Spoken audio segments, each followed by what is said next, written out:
This World Series Game 4 picks edition of the MLB Gambling Podcast on the Sports Gambling Podcast Network is brought to you by Underdog Fantasy. Sign up with the promo code MLB SGPN to get a 50% deposit bonus up to $1,000. We're also brought to you by Rhythm. Start crushing college football and the NFL with Rhythm.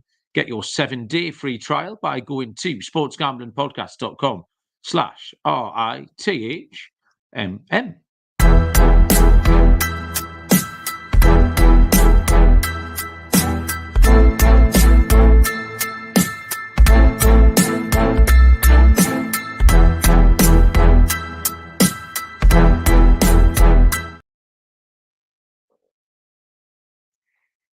Welcome, everybody, to the MLB Gambling Podcast on the Sports Gambling Podcast Network. My name is Malcolm Bamford, coming to you from Newcastle upon Tyne in the northeast of England.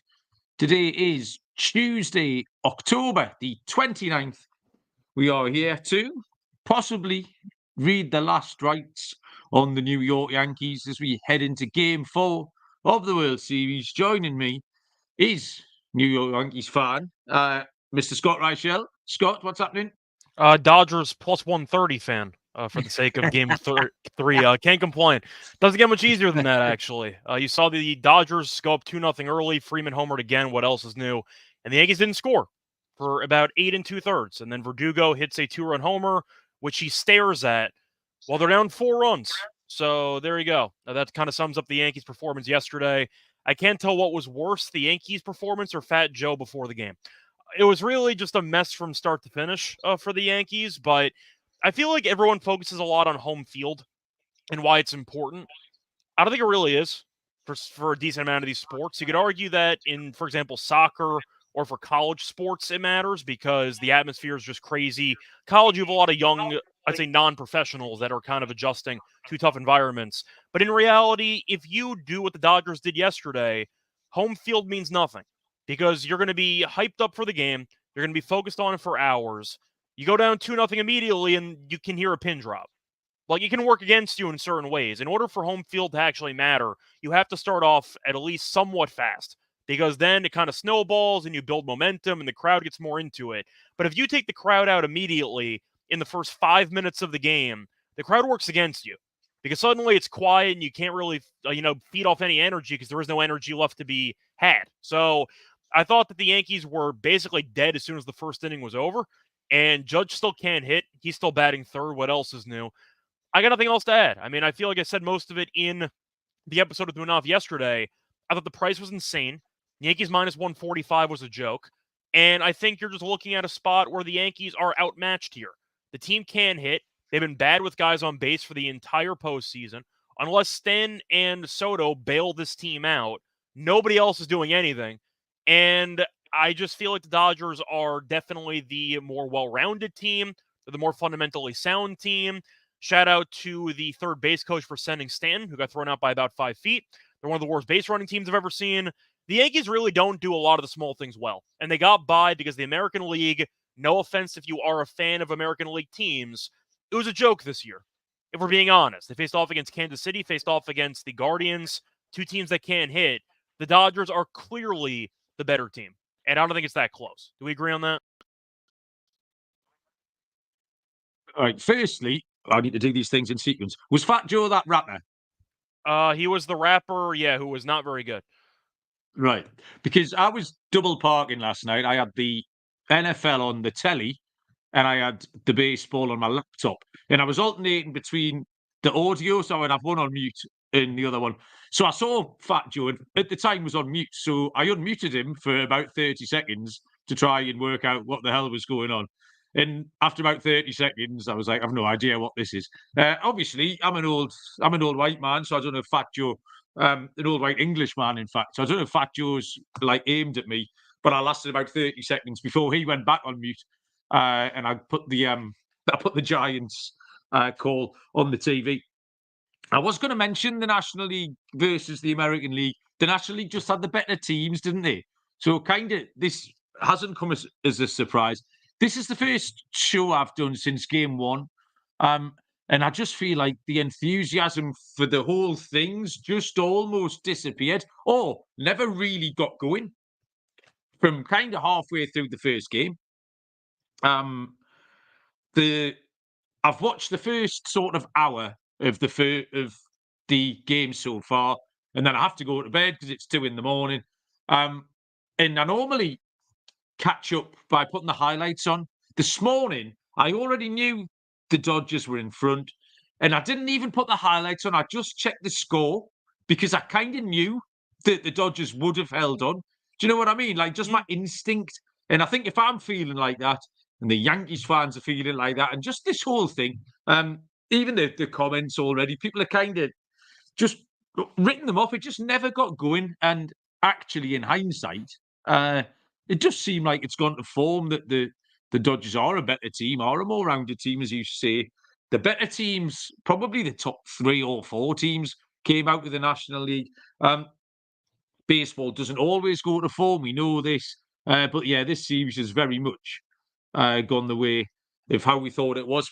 Picks-wise, the only thing I've got wrong, and it is quite a big thing, was the Yankees to win the series. All the minutiae has gone really well. We talked about run lines instead of money lines, that there hasn't been a one-run game.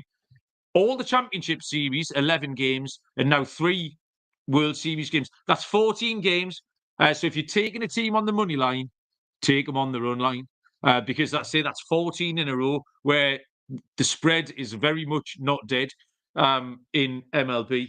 Freddie Freeman, my hits leader pick at 12-1. He currently is in front. I think he's got 1 lead over Tommy Edman, who I know you were high on, Scott, to do lots of things. So a lot of the picks have been great. Like I say, the biggie about the Yankees winning has gone the other way. But yeah, that's kind of where we are right now.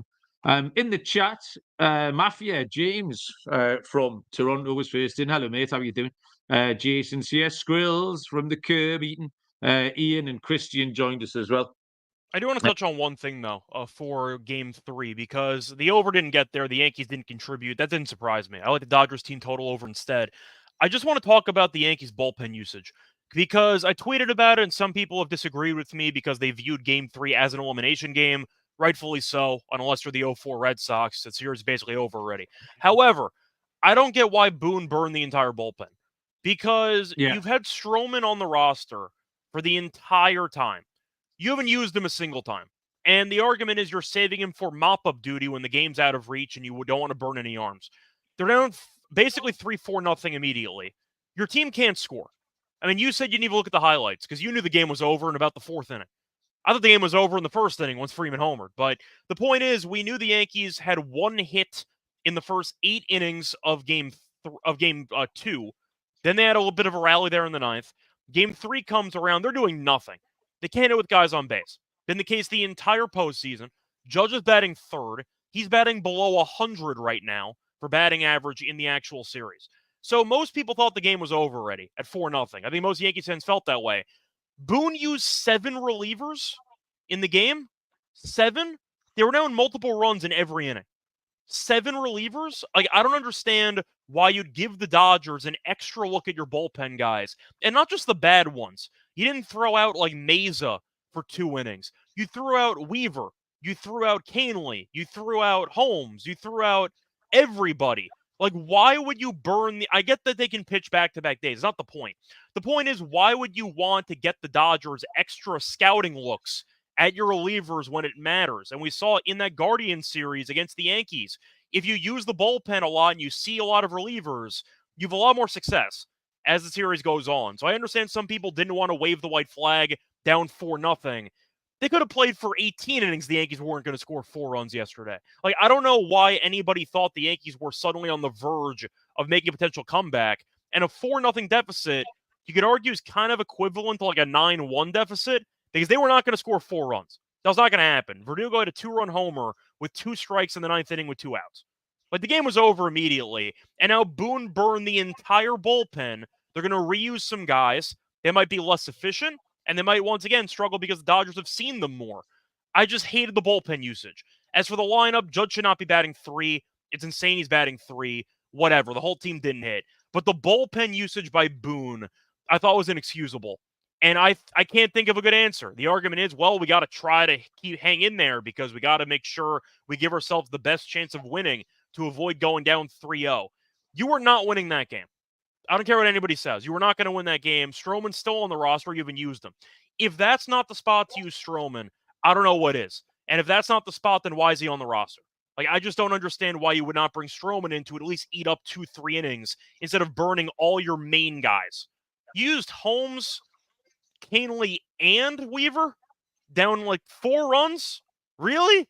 Like, I just don't understand that at all. Can you explain that to me? Am I missing something? Oh, man, I very much enjoy it when you get wound up, Scott. It's great. I got 2 things on that. Firstly, we factored in bullpen familiarity or reliever familiarity when we previewed the series. However, it was kind of very much on the other foot. We thought the Dodgers might get caught out because they've been throwing bullpen days, and Buehler might not go very well, and we thought it would be the Dodgers, and it actually hasn't been that way at all. The other thing is, I think positively, from our point of view, it gives us a big leg up today to handicap this game because, as you've just said, the Yankees are going to have to throw everything at it again now. They've got 1 chance left as opposed to 2, so I do think that helps us. And when we're going to try and find some picks on this game as well. Blaine Albright Game 5 is tomorrow too. They played 3 days in a row. Arms, so even if you burn the entire bullpen again in Game 4, then you can't use some guys for Game 5. Yeah, I just don't agree with it. So okay, we'll try and have a look to see if we're going to make it to Game 5. I'm going to tell you first about Underdog. Underdog Pick'em's got one of the biggest menus for all sports: NFL, college football, MLB, MMA, NBA, NASCAR. Boostober is upon us. There's a spooky amount of profit boosts and loads more. Use our code MLB SGPN to claim a special pick and first-time deposit offer up to $1,000 in bonus cash. UnderdogFantasy.com. Promo code MLB SGPN. Yeah, I mean, there was a couple of big moments last night. The Yankees fans were having a bit of a whinge about Gleyber Torres getting triggered on a chin-high fastball, but I thought Will Smith got one similarly. These things kind of even out.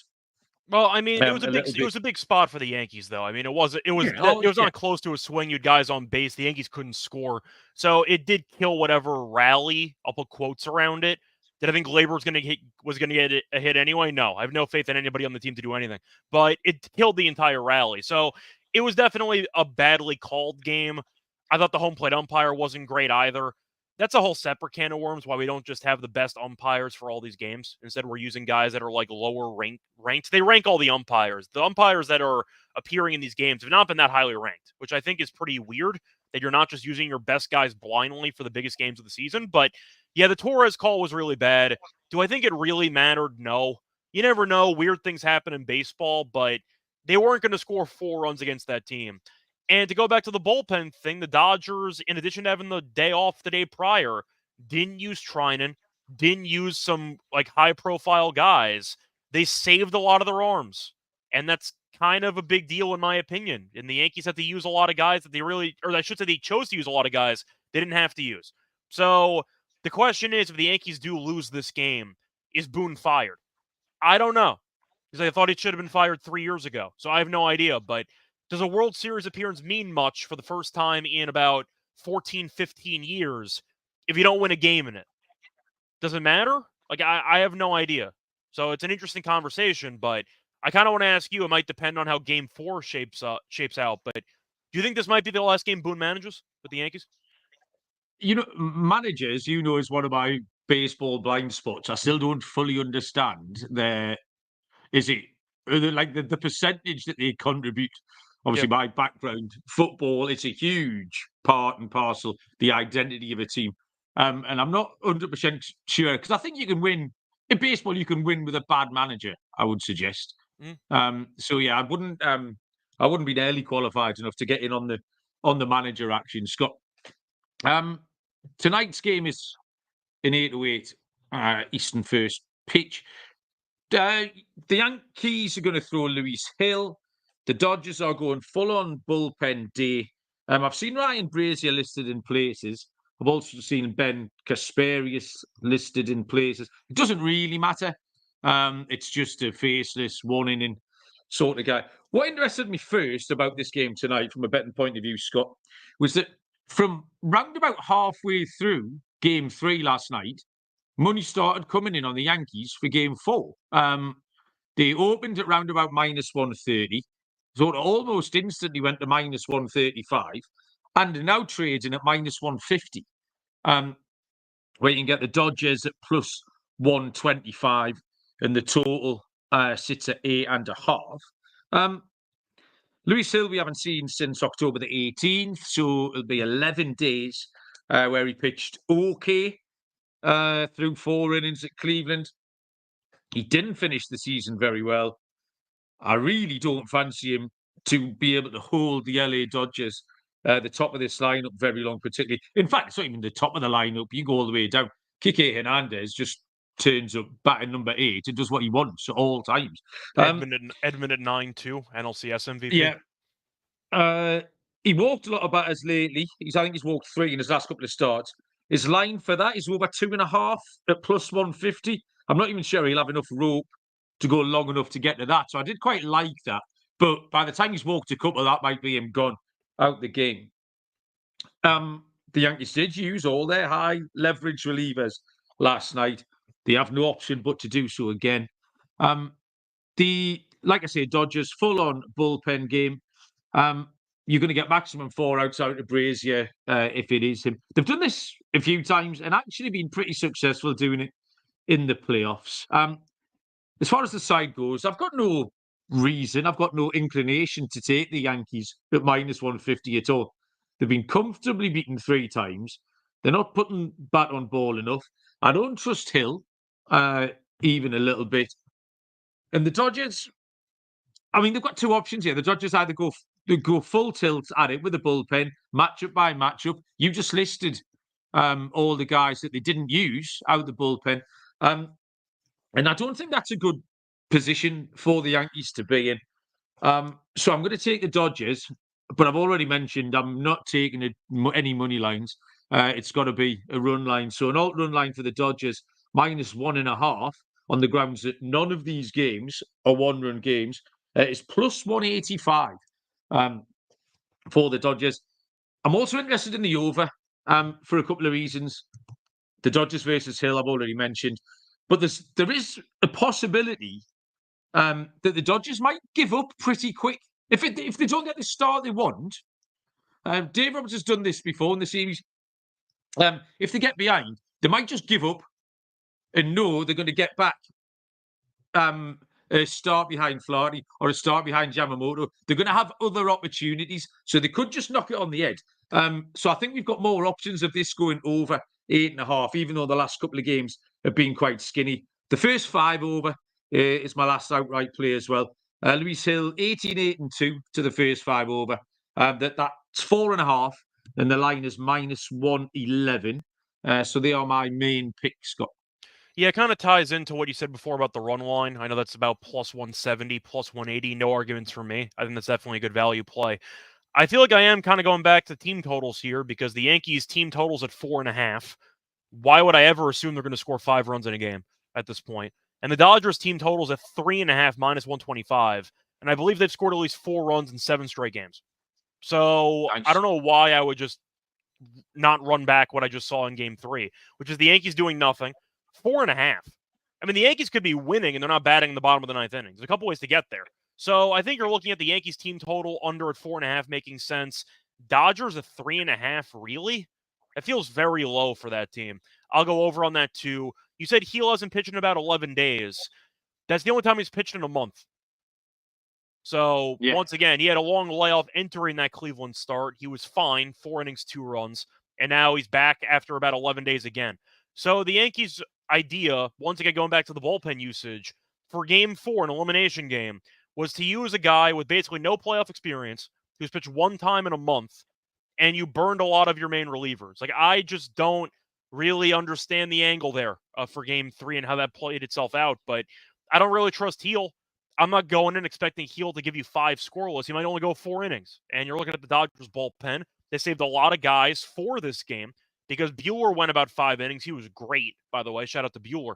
But they knew going in, we're going to do a bullpen for game 4, and they kept a lot of their main guys intact. It was planned. It was calculated. I thought Roberts did a good job handling the bullpen. And I feel like, based on the prices, it's rinse and repeat from what I said about game 3. The Yankees should not be laying 145. They should not be laying 150. They can't hit. The pitching has been fine, but I'd say Dodgers pitching has been better. They can't base run. We saw that again with Stan again getting thrown out at the plate. I just think the Dodgers are a better team. If you want to give me the better team at plus 125, who've owned this team all year, I believe the Dodgers are 5-1 in the 6 meetings this season, including the regular season. Plus money? Really?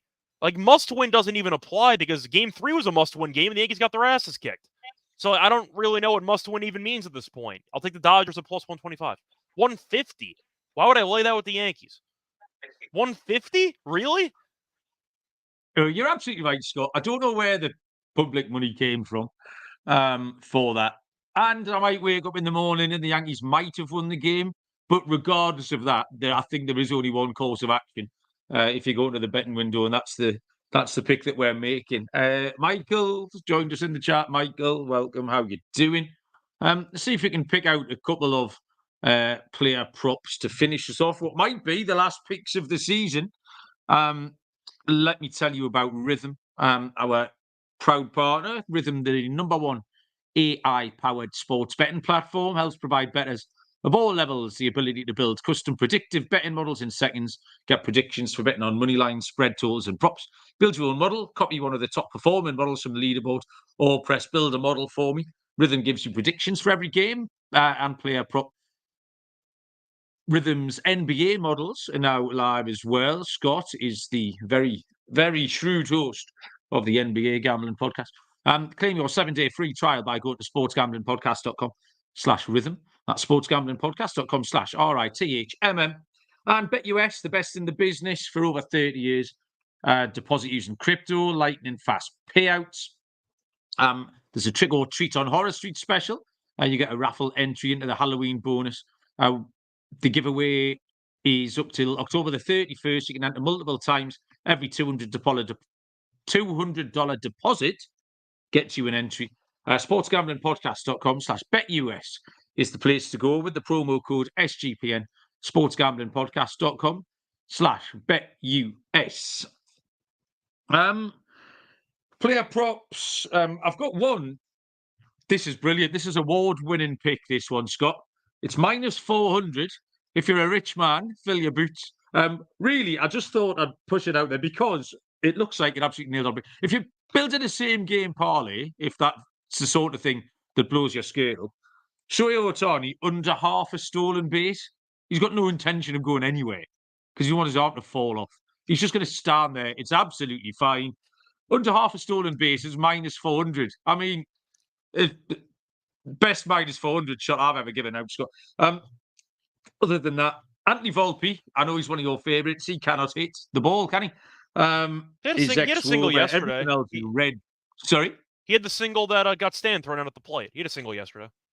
Oh, there you go. Well, he's definitely not going to get one today. Under half a hit for Volpe is +125. And for my home run pick, I'm going to go out with a bang here. Shohei Ohtani. 3-1. He's going to bookend the season. The best player the game's ever seen. Is going to get his home run. To go along, there's your same game parlay. Shohei Ohtani, over half a run, under half a stolen base. Bosh, easy money, Scott. Yeah, so for me, I like Wells under half a base again, or no hits. I know that it voided in some books for Game 3 because he didn't start. BetMGM does pay you, though, as long as they play. So I know BetMGM did pay out for that. Wells has been horrible. They used Trevino to start the game. They pinch hit for him. If he starts, it's not going to be for long. I'll tell you that much. Dodgers have a bunch of lefty relievers. They'll bench him as soon as our lefty comes in. I like Wells under again. He's been bad. You can fade basically the entire Yankees lineup, and I'm not going to argue with anybody. I mean, Stan's been good, so I'll give him a pass there. Soto was 0 for yesterday, but of course he does walk. He still gets on base. And Rizzo's been fine. Besides that, you can kind of fade anybody else you want to, and I feel like it's worked out pretty well. I don't mind Tommy Edman. I know it didn't get there in the game 3. I still like the angle that Munaf had. It was Edman over 1.5 hits, runs, and RBIs. Should have cashed. I thought Teoscar was safe at home plate on the squeeze play, but they called them out because they couldn't overturn it. So I thought it should have won. It didn't get there. That was like plus 135. I think that's definitely got some value to it. And he had no hits in the game yesterday, which is pretty rare for him. It's plus 125. He has gone over in 8 of the last 9 games. The one exception was yesterday, which I once again think he should have had. I thought Teoscar was safe on the slide to home, but I'll go with that play as well. He's been good. Edman over 1.5 hits, runs, and RBIs at plus 125. Jason's fallen right into the trap. He says Judge has to get a hit today. Hitless in 2 games. He only went hitless in 3 straight, twice all season. Can I interest you in Judge? Can I interest you in Judge no hits at plus 160? Yeah. Plus 160 is pretty appealing, isn't it? He's been terrible. I mean, yeah. Yeah, they're laying a little trap there. I mean, yeah, it's one of those. Any thoughts on Judge in particular, Scott? Why? What? Why? I think it's a lot of just mental. I'd say I don't want to say like fragility, but it feels that way. I think fragility is a word. It should be a word. Point is, I do think that Judge is just struggling in the big moment. In the past, he has not been that great. He's made a couple of solid fielding plays against the Astros over the years, whatever. If I asked you what his biggest moment was in postseason baseball for Judge at the plate, it's probably the wild card home run against the A's like 6 years ago.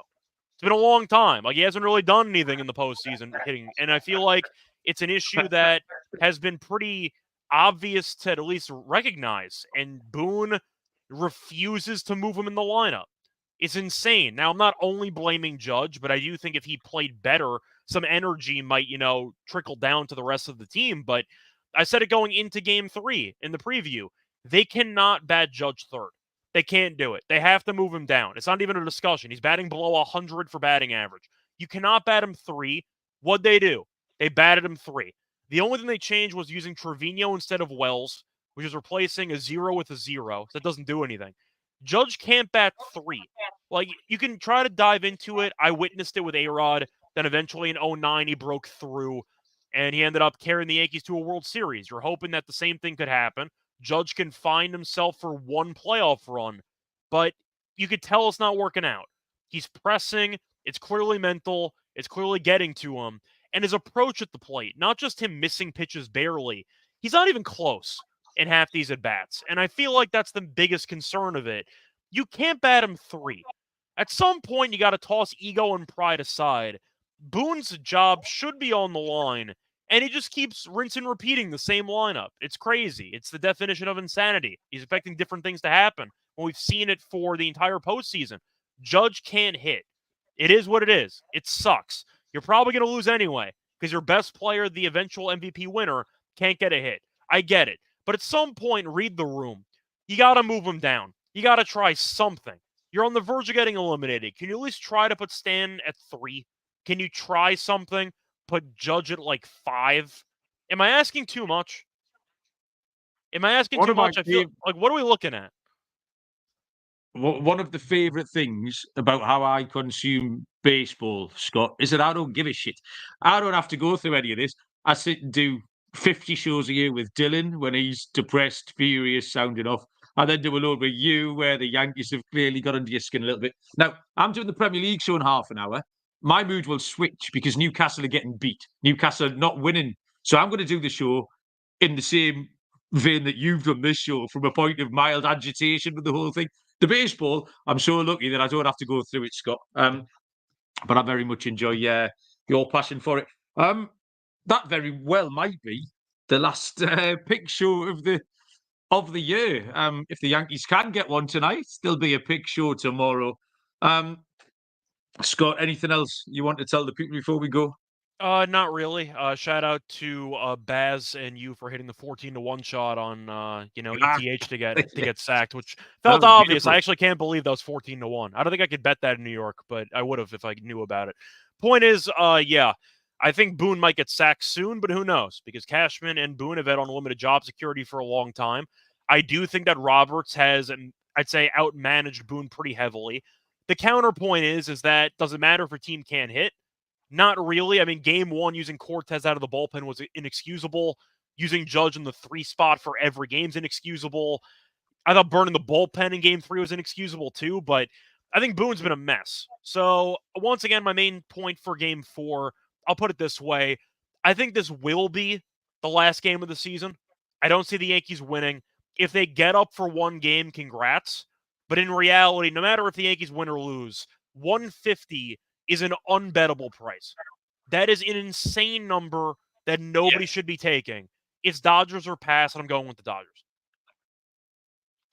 No, you're absolutely right. Okay, thank you very much, mate. Appreciate it. I don't know, you've been working incredibly hard the last couple of weeks. I've never looked at like our Slack channel without the little green light. I don't know when you sleep, Scott. Oh no, 'Cause you see do that's complete manipulation by me. I have the app, so I never log out of the app on my computer. Okay. So I'm You never always reply actually to me, there, though. but I'm there. It could be. It doesn't matter what time of day it is. Within 20 minutes, you get back to me. Yeah. Yeah. There's a lot going on under the surface, Scott. I appreciate it a lot. The chat was buzzing. Michael, Jason, everyone saying nice things. Ian joined us later on as well. Saying they're going to come across and join us in the Premier League show in a little while. Okay, good luck everyone with your bets. If it is the last game, I'm sure we'll be doing some sort of recap. We will wrap everything up in the coming week as well. So keep your notifications on, like, rate, review, 5 stars if you can do all of that. And until then, we will see you all down the road. Cheers.